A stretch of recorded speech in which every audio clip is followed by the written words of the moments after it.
Subscribe कीजिए बात finance की यूट्यूब चैनल को और बेल आइकन को दबाइए फाइनेंस रिलेटेड सब्जेक्ट्स में अपनी नॉलेज को अपडेट करने के लिए।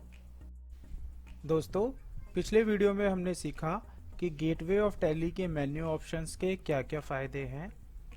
अब तक हम टैली लर्निंग की सीरीज़ में सीख चुके हैं कि टैली में कंपनी कैसे क्रिएट करते हैं, कंपनी को ऑल्टर या एडिट कैसे किया जाता है, कंपनी को ओपन, क्लोज और डिलीट कैसे किया जाता है, गेटवे ऑफ टैली क्या होता है और इसके मेन्यू ऑप्शंस क्या क्या हैं और इन मेन्यू ऑप्शंस के क्या क्या फ़ायदे हैं। तो इस वीडियो सीरीज़ में आगे बढ़ने से पहले हमें अकाउंट से रिलेटेड कुछ बेसिक जानकारियाँ होनी चाहिए। आज के हमारे वीडियो में हम आपको यही सिखाना चाहते हैं। तो मेरा नाम है सुरेश प्रजापति, आप देख रहे हैं बात फाइनेंस की यूट्यूब चैनल। तो चलिए कुछ नया सीखते हैं। दोस्तों, जो लोग कॉमर्स बैकग्राउंड से बिलोंग करते हैं उन्हें ऑलरेडी पता होगा कि अकाउंटिंग क्या होती है और अकाउंटिंग के बेसिक टर्म्स क्या क्या होते हैं। पर जो लोग इस बारे में समझ नहीं रखते हैं उनके लिए ही मैंने ये कॉन्सेप्ट का वीडियो बनाया है। तो चलिए समझते हैं अकाउंटिंग क्या होता है। अकाउंटिंग क्या होता है दोस्तों? Accounting is the process of recording and summarising financial transaction pertaining to a business in a useful वे।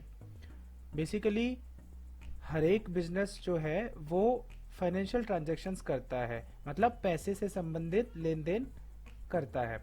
तो इन लेन देन को एक बुक में इलेक्ट्रॉनिकली या मैन्युअली रिकॉर्ड करना और उन रिकॉर्डेड ट्रांजैक्शंस के बेसिस पे डिफरेंट टाइप की रिपोर्ट्स रेडी करने का प्रोसेस ही अकाउंटिंग कहलाता है। तो अकाउंटिंग की इस डेफिनेशन से हमारे तीन इंपॉर्टेंट पार्ट निकलकर सामने आते हैं। सबसे पहला फाइनेंशियल ट्रांजैक्शन, कोई भी ट्रांजैक्शन जिसको हम मनी में मेजर कर सकते हैं, मनी में एक्सप्रेस कर सकते हैं, वो ट्रांजैक्शन ही हमारी अकाउंटिंग के लिए फायदेमंद है। अदरवाइज वो ट्रांजैक्शन हमारे लिए यूजफुल नहीं है। जैसे कि अगर किसी कंपनी का कोई अकाउंट्स मैनेजर बहुत अच्छे बुक्स ऑफ अकाउंट्स लिख सकता है तो ये एक उसकी क्वालिटी है, बट इसको हम पैसे में एक्सप्रेस नहीं कर सकते, तो ये ट्रांजैक्शन अकाउंट्स में रिकॉर्ड नहीं की जा सकती। पर अब दूसरे तरीके से समझते हैं कि बिजनेस मैनेजर को हम पर मंथ 50,000 सैलरी पे करते हैं, तो ये बिकॉज यहाँ पर पैसे का, मनी का इन्वॉल्वमेंट है, तो ये एक ट्रांजैक्शन होगी। तो ट्रांजैक्शन क्या होता है दोस्तों? कोई भी ऐसा इवेंट, कोई भी ऐसी घटना जिसमें पैसा या पेमेंट का इन्वॉल्वमेंट हो, ट्रांजैक्शन होती है। जैसे sale, purchase, payment, bank loan etcetera. चलिए दूसरा एस्पेक्ट समझते हैं, रिकॉर्डिंग। रिकॉर्डिंग क्या होता है दोस्तों? फाइनेंशियल ट्रांजैक्शंस को किसी भी बुक्स में अगर हम मैनुअल रिकॉर्ड्स बनाते हैं तो लिखना, और अगर हम इलेक्ट्रॉनिक्स बुक्स बनाते हैं तो वहां पर रिकॉर्ड करना, ट्रांजैक्शंस को रिकॉर्ड करना। बेसिकली जो भी हमने लेन देन किए हैं किसी बिजनेस के रिगार्डिंग, उनको नोट डाउन करना या तो इलेक्ट्रॉनिकली या मैनुअली ही रिकॉर्डिंग कहलाता है। और उसके लिए हमारे पास डॉक्यूमेंट क्या होते हैं दोस्तों? जैसे वाउचर्स होते हैं, इनवॉइसेस होते हैं, बिल्स होते हैं। इनके बेसिस पे हम ट्रांजैक्शन को रिकॉर्ड करते हैं। Last and most important aspect है दोस्तों समराइजिंग। समराइजिंग क्या होता है दोस्तों? जो रिकॉर्ड हम लोगों ने बनाए हैं उन रिकॉर्ड्स को balance sheet, PNL, trial balance, इस तरह के इंपॉर्टेंट एस्पेक्ट्स में रिपोर्ट बनाना। तो बेसिकली लास्ट स्टेप जो हमारा समराइजिंग है, इसके थ्रू हम रिकॉर्ड की गई ट्रांजैक्शंस के थ्रू यूजफुल रिपोर्ट्स बनाते हैं मैनेजमेंट के लिए। चलिए अब समझते हैं अकाउंटिंग प्रोसेस को। दोस्तों, अकाउंटिंग प्रोसेस एक चेन होता है, प्रोसेसेस की एक चेन होती है जिसमें कि डिफरेंट टाइप के प्रोसेसेस को हम परफॉर्म करते हैं। Accounting process involves the recording of financial transactions along with storing, sorting, retrieving, summarizing and presenting the results in various reports and analysis। दोस्तों, जितनी भी फाइनेंशियल ट्रांजैक्शन किसी बिजनेस ने की होती है, सबसे पहले स्टेप में हम उनको रिकॉर्ड करते हैं। उसके बाद ये डेटा हमारा सिस्टम में स्टोर हो जाता है। अगर हम मैनुअल बुक्स मेंटेन करते हैं तो हमारे रजिस्टर में जो ट्रांजैक्शन हमने की है वही हमारी ट्रांजैक्शंस स्टोर हो जाती हैं। इसके बाद नेक्स्ट स्टेप में दोस्तों हम इन ट्रांजैक्शंस को सॉर्ट करते हैं। जैसे हम एक बुक में हमने डिफरेंट डिफरेंट ट्रांजैक्शंस लिख दी, मिस्टर ए की ट्रांजैक्शन, मिस्टर बी की ट्रांजैक्शन, मिस्टर सी की ट्रांजैक्शन पहले पेज पे लिखी हैं, इसी तरीके से दूसरे पेज पे भी ट्रांजैक्शंस लिखी हैं एंड सो ऑन। तो इन ट्रांजैक्शंस को हम अलग अलग सॉर्ट कर लेते हैं। जैसे मिस्टर ए की ट्रांजैक्शन कौन कौन से पेजेस पर है, उन सब ट्रांजैक्शंस को एक जगह पर नोट कर लेते हैं लेजर बुक में। तो हम क्या करते हैं, अलग अलग अकाउंट से रिलेटेड ट्रांजैक्शंस को एक जगह पर नोट डाउन करके, सॉर्ट करके, छांट करके लेजर अकाउंट्स में पोस्ट कर लेते हैं। नेक्स्ट स्टेप में दोस्तों कभी भी हमें ये इन्फॉर्मेशन चाहिए, हमें किससे कितना पैसा लेना है, किसको कितना देना है, हमारा किसी पर्टिकुलर मंथ में कितना खर्चा हुआ, तो ये सारी इन्फॉर्मेशन रिकॉर्ड किए हुए, स्टोर किए हुए डेटा से हम रिट्रीव कर पाते हैं। नेक्स्ट स्टेप में दोस्तों ये जो इन्फॉर्मेशन हमने रिकॉर्ड की है, ये जो ट्रांजैक्शन हमने रिकॉर्ड की है, उन सब ट्रांजैक्शंस को समराइज करते हैं। उस समराइज करके ट्रायल बैलेंस बनाते हैं। जैसे मिस्टर ए से टोटल हमने कितना किसी पर्टिकुलर मंथ में परचेज किया और उसको कितनी पेमेंट की, अब उसका बैलेंस क्या है, ये सब इंफॉर्मेशन हमें ट्रायल बैलेंस से मिलती है। और समराइजिंग स्टेप जो है उसी में हम ट्रायल बैलेंस प्रिपेयर करते हैं। नेक्स्ट स्टेप दोस्तों रिपोर्टिंग का है। इस स्टेप में हम बनाए हुए ट्रायल बैलेंस से different kind of reports prepare करते हैं, जैसे profit and loss account, balance sheet, cash flow statement, ratio analysis और भी बहुत सारी रिपोर्ट्स हम बनाते हैं। लास्ट स्टेप में दोस्तों हम इन बनाई हुई रिपोर्ट्स के बेसिस पे एनालाइजिंग करते हैं। जैसे किसी पर्टिकुलर फाइनेंशियल ईयर में मुझे कितने परसेंट प्रॉफिट या कितने परसेंट लॉस हुआ है, इसके बेसिस पर मैं आगे आने वाले फाइनेंशियल ईयर के लिए अपनी स्ट्रेटजी बनाऊंगा।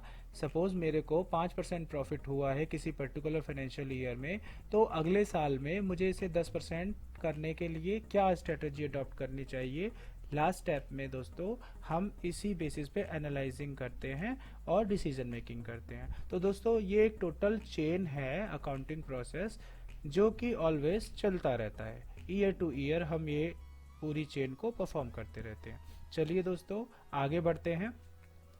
इम्पॉर्टेंट अकाउंटिंग टर्म्स को अब समझते हैं कि अकाउंट्स के डिफरेंट डिफरेंट टर्म्स क्या क्या होते हैं। टैली लर्निंग में हम लोग in different different accounting terms को जगह जगह पर यूज करेंगे, तो इसलिए ये टर्म्स सबसे पहले आपको क्लियर होनी चाहिए। चलिए सबसे पहला टर्म है दोस्तों बिजनेस, व्यवसाय।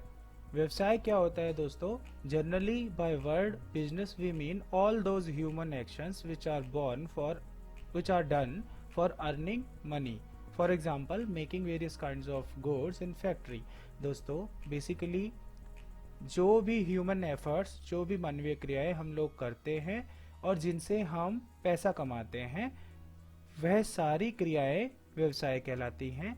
जैसे कि किसी कंपनी में नौकरी करना एक हमारा प्रोफेशन है। इसी तरीके से किसी भी कारखाने में कच्चे माल को प्रोडक्शन प्रोसेस के थ्रू तैयार माल में कन्वर्ट करना भी एक बिजनेस है। एक किसान भी खेतों में अगर अनाज पैदा कर रहा है तो वह भी एक बिजनेस है दोस्तों। नेक्स्ट टर्म समझते हैं फाइनेंशियल ईयर, वित्तीय वर्ष। आप लोगों ने कई बार बहुत सारे लोगों को ये टर्म यूज करते हुए सुना होगा। तो फाइनेंशियल ईयर क्या होता है दोस्तों, हमारे इंडिया में फाइनेंशियल ईयर 1 अप्रैल से 31 मार्च में फॉलो किया जाता है, पर बहुत से डिफरेंट कंट्रीज में ये कैलेंडर ईयर बेसिस पे भी फॉलो होता है, मतलब 1 जनवरी से 31 दिसंबर तक। तो फाइनेंशियल ईयर क्या होता है, ये 12 महीने की एक ऐसा टाइम पीरियड है जिसमें कि हम अपने बुक्स ऑफ अकाउंट्स को तैयार करते हैं। और जब ये अकाउंटिंग पीरियड, जब ये फाइनेंशियल ईयर पूरा हो जाता है तो हम अपने व्यवसाय की वित्तीय रिपोर्ट्स, फाइनेंशियल रिपोर्ट्स को प्रिपेयर करते हैं। ठीक है दोस्तों, ऐसा कोई रूल नहीं है, बट एक जनरल प्रैक्टिस है कि ये जो टाइम पीरियड है वो 12 महीने का होता है। आप चाहे तो ये टाइम पीरियड कम या ज़्यादा भी हो सकता है। नेक्स्ट अकाउंटिंग टर्म जो है दोस्तों वह है प्रोप्राइटर या स्वामी। हम सभी जानते हैं ये बहुत सिंपल है। स्वामी कौन होते हैं, किसी भी बिजनेस का ओनर जिसने उसमें उस बिजनेस को चलाने के लिए पैसा डाला है, पैसा लगाया है, वह उस व्यवसाय का स्वामी कहलाता है। कोई भी बिजनेस अगर आपने शुरू किया है, उसमें आपको चाहे प्रॉफिट हो चाहे लॉस हो, वो सब आपको ही बियर करना होता है, आप ही उसके लिए रिस्पॉन्सिबल होते हैं। तो व्यवसाय का स्वामी कौन होता है दोस्तों? व्यवसाय में पैसा लगाने वाला और उसके लाभ हानि को वहन करने वाला। नेक्स्ट टर्म है दोस्तों कैपिटल, पूंजी। कोई भी ह्यूमन बीइंग, कोई भी मालिक जो कि व्यवसाय में पैसे को लगाता है, उस लगाए जाने वाले पैसे को हम कहते हैं कैपिटल, पूंजी कहते हैं। चलिए नेक्स्ट टर्म कैपिटल से जुड़ा हुआ ही है दोस्तों, ड्राइंग, आहरण। ड्राइंग ये वो ड्राइंग नहीं है जो हम पेंटिंग वगैरह के कंटेक्स्ट में यूज करते हैं दोस्तों। अकाउंटिंग सेंस में ड्राइंग का मतलब होता है बिजनेस से पैसे को निकाल लेना, या बिजनेस के में लगाए हुए पैसे को अपने पर्सनल एक्सपेंसेस के लिए यूज करना दोस्तों। जैसे व्यवसाय का मालिक व्यवसाय में पैसे लगाता है, वैसे ही जरूरत पड़ने पर वह व्यवसाय से पैसे को निकालता भी है।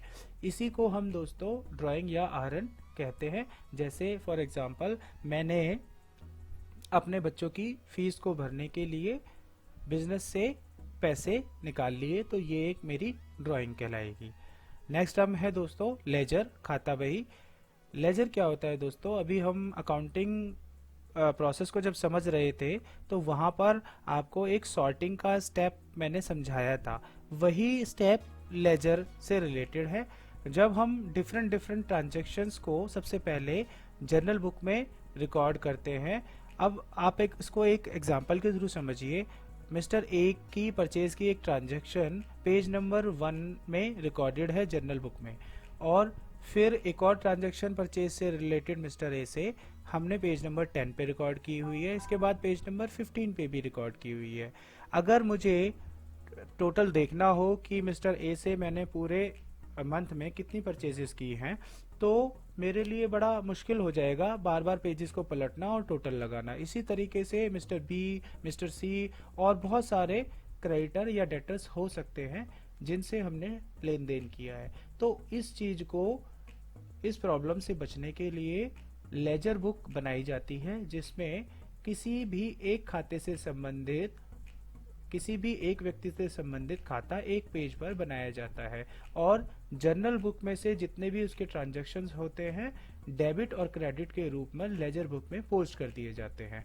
इसे हम सेकंड बुक ऑफ एंट्री भी बोलते हैं, और यहाँ पर हर एक व्यक्ति या वस्तु से संबंधित खातों को हम मेंटेन करते हैं लेजर की फॉर्म में। चलिए दोस्तों नेक्स्ट टर्म समझते हैं, एसेट्स। एसेट्स आप सब जानते हैं, संपत्ति हमारी क्या होती है। बिजनेस से रिलेटेड एसेट्स क्या क्या होते हैं? Assets refer to those economic resources of business that can be expressed in terms of money and used for business operations and for income generation. In this way, we can say that assets are the resources which benefits in future. दोस्तों, ऐसे आर्थिक स्रोत जो कि money की forms में हम जिनको एक्सप्रेस कर सकते हैं, जिनको पैसे में हम मेजर कर सकते हैं, और जिनका इस्तेमाल हम बिजनेस को बढ़ाने के लिए या पैसा कमाने के लिए करते हैं। इनको हम बेचने के लिए, इनका हम व्यवसाय नहीं कर रहे होते। इन संपत्तियों को हम बिजनेस में खरीदते हैं ताकि हम इन संपत्तियों का इस्तेमाल कर कर बिजनेस को चला सकें और पैसे को प्राप्त कर सके, पैसे को कमा सके। और ये संपत्तियां हमें भविष्य में लाभ पहुंचाती हैं, जैसे कि लैंड, बिल्डिंग, मशीन और ट्रक। इन सब एसेट्स को इस्तेमाल करके हम अपने बिजनेस को बढ़ाते हैं और बिजनेस में पैसा कमाते हैं। तो चलिए, एसेट्स हमारे दो तरह के होते हैं, फिक्स एसेट्स और करंट एसेट्स, स्थायी संपत्ति और चालू संपत्ति। फिक्स एसेट्स वो एसेट्स होते हैं दोस्तों जिनको हम बिजनेस में लंबे समय तक बनाए रखते हैं और इन्हें व्यवसाय को चलाने के लिए इस्तेमाल किया जाता है, और इन्हें हम दोबारा बेचने के लिए नहीं खरीदते हैं बल्कि व्यवसाय में इस्तेमाल करने के लिए खरीदते हैं। इसका एक ही अपवाद है, एक ही एक्सेप्शन है। अगर वह एसेट, वह संपत्ति जो कि खराब हो चुकी है और अब बिजनेस के लिए इस्तेमाल नहीं की जा सकती है, सिर्फ उसी को हम दोबारा बेचते हैं। अदरवाइज नॉर्मल सिचुएशन में जितने भी एसेट हम खरीदते हैं बिजनेस में इन्वेस्टमेंट के लिए, उन सबको हम लंबे समय तक यूज करते हैं। दूसरी कैटेगरी दोस्तों एसेट्स की होती है करंट एसेट्स। ये वे एसेट्स हैं जिनको नॉर्मली हम एक अकाउंटिंग पीरियड में बैलेंस शीट बनाने से पहले दोबारा बिक्री कर देते हैं। जैसे कि अगर मैंने कच्चा माल खरीदा तो उसको मैं प्रोडक्शन प्रोसेस में कन्वर्ट करके तैयार माल में बदल दूंगा और उसको बेच दूंगा। तो ये मेरा करंट एसेट्स का एक एग्जांपल है। करंट एसेट्स को हम रीसोल्ड कर देते हैं, लंबे समय तक व्यवसाय में नहीं रखते हैं। चलिए नेक्स्ट हम समझते हैं दोस्तों लायबिलिटीज, दायित्व। आप में से बहुत सारे लोगों ने ये शब्द सुना होगा। Liabilities are obligations of the company. They are amounts owed to creditors for a past transaction and they usually have the word payable in their account title. दोस्तों liabilities क्या होती है? हमने बिजनेस के लिए कोई उधार ट्रांजैक्शन किया था, उस उधार ट्रांजैक्शन को हमें एक निश्चित समय अवधि के अंदर पेमेंट करना होता है। यही हमारा दोस्तों लायबिलिटीज या दायित्व कहलाते हैं। इसका एक और एग्जांपल लोन भी हो सकता है, लेनदार भी हो सकते हैं और ओवरड्राफ्ट भी हो सकता है। जैसे हमने किसी भी व्यक्ति से उधार माल खरीदा था तो वो हमें एक निश्चित टाइम पीरियड के अंदर पेमेंट करना पड़ेगा। लायबिलिटीज भी दोस्तों दो तरह की होती है, एक लॉन्ग टर्म लायबिलिटी होती है, दूसरी होती है शॉर्ट टर्म लायबिलिटीज या current liabilities. Long term liabilities दोस्तों वे लायबिलिटीज होती है जिनको हमें बैलेंस शीट बनाने की तारीख के एक वर्ष के अंदर पेमेंट नहीं करना है। फॉर एग्जांपल मैंने 10 साल के लिए बैंक से लोन लिया, तो ये जो लोन है एक एक करके मुझे हर साल थोड़ा थोड़ा पे करना है। तो ये मेरी लॉन्ग टर्म लायबिलिटी है क्योंकि इसे मुझे 10 साल के अंदर पे करना होगा। और दूसरी लायबिलिटीज शॉर्ट टर्म लायबिलिटीज या करंट लायबिलिटीज को हमें बैलेंस शीट की तारीख के एक वर्ष के अंदर अंदर पे करना होता है। बेसिकली जैसे हमने फाइनेंशियल ईयर को समझा था कि 12 महीने का एक वो टाइम पीरियड होता है, तो 12 महीने के टाइम पीरियड के अंदर जो भी लायबिलिटीज हमें पे करने की आवश्यकता है वो सब हमारी शॉर्ट टर्म या करंट लायबिलिटीज होंगी, और बाकी लायबिलिटीज जो इस 12 महीने की अवधि के बाद भी हम पे कर सकते हैं वे हमारी लॉन्ग टर्म लायबिलिटीज कहलाती है दोस्तों। तो चलिए नेक्स्ट टॉपिक समझते हैं, डेटर्स या देनदार। डेटर्स दोस्तों कौन होते हैं? जैसे आपने किसी व्यक्ति को उधार माल बेचा तो एक निश्चित समय अवधि के अंदर, एक निश्चित टाइम के अंदर उसको आपको पेमेंट करना है, तो ये आपका देनदार कहलाएगा। डेटर इज अ पर्सन और एंटरप्राइजेस दैट ओज मनी टू अनदर पर्सन और एंटरप्राइजेस। कोई भी वो व्यक्ति या व्यवसाय जिसने कि किसी दूसरे व्यक्ति या व्यवसाय को पैसे की पेमेंट करनी है, देनदार कहलाएगा। लास्ट टर्म दोस्तों क्रेडिटर्स है आज के वीडियो में। क्रेडिटर्स कौन होते हैं दोस्तों? जिन्होंने किसी भी व्यक्ति या व्यवसाय को पैसा दिया है या माल, कोई भी वस्तु या सेवा उधार दी है। Creditors is a person, bank or other enterprises that has lent money or extended credit to another person or enterprises। तो दोस्तों कोई भी व्यक्ति, बैंक या व्यवसाय ऐसा हो सकता है जिसने किसी दूसरे व्यक्ति को उधार माल दिया हो या पैसा उधार दिया हो, यही हमारे क्रेडिटर्स कहलाते हैं। तो दोस्तों आज के लिए हमारे इस वीडियो में इतना ही। अभी बाकी की बची हुई अकाउंटिंग टर्म्स को हम अपने नेक्स्ट वीडियो में समझेंगे। अगर आपको ये वीडियो अच्छा लगा है तो इस वीडियो को लाइक कीजिए, शेयर कीजिए, चैनल को सब्सक्राइब कीजिए। अपने यूजफुल कमेंट्स मुझे कमेंट बॉक्स में, अपने सजेशंस मुझे कमेंट बॉक्स में ज़रूर बताएं। तो आज के लिए इस वीडियो में सिर्फ इतना ही। Bye bye, keep learning, keep growing.